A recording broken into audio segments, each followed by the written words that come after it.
Today I'm taking a look at the hydraulic crimper. Okay, so it does come with a case. Oh, that's nice. So we got some eagle beaks, so that if we need to cut through even very thick cable, we can do that. It does have a very smooth feeling action, and I can feel where that blade makes contact right there. So I know that's not going to be binding up on that cable. We do have a polished rivet there in the middle, and we have a stop there on the bottom. And these are some actually fairly comfortable rubber grips on here. It does come with a user guide and pictures on there so you can easily see what we're doing. So this is the part I wasn't expecting. This actually comes with a bunch of lugs. And we do have a handful of different sizes on there depending on the type of cable that you want to crimp. So we got 2 bags, and each bag has a bunch of different ends on it.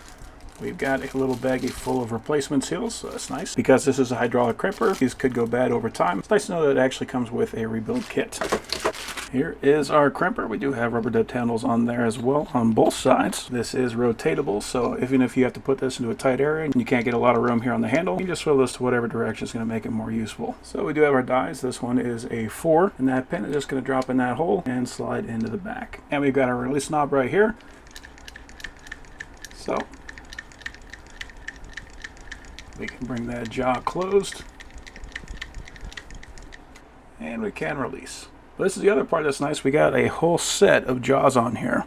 So we've got a 70, it even has the size of cable I can handle. And the smallest extra size it comes with is a 6, which is good for 10 AWG. So that means the 4 that it comes with must be for a 12 AWG. Yep, that is what that is. So very nice having all that variety. So I've got a piece of cable. This is 6 AWG. And I'm just going to cut off this end because this has been crimped, so it is a little bit tore up.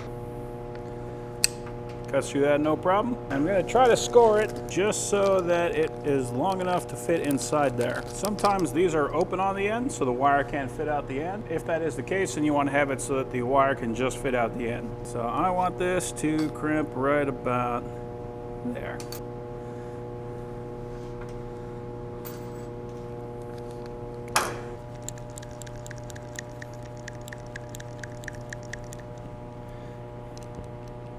Alright, I can put the cable in, and we'll crimp that guy down. There we go.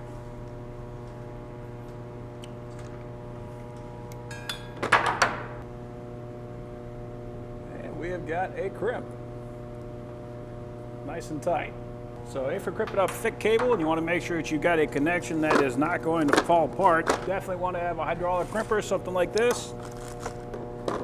And although I think I would use probably heavier duty eyelets, the rest of the tools on here are very nice.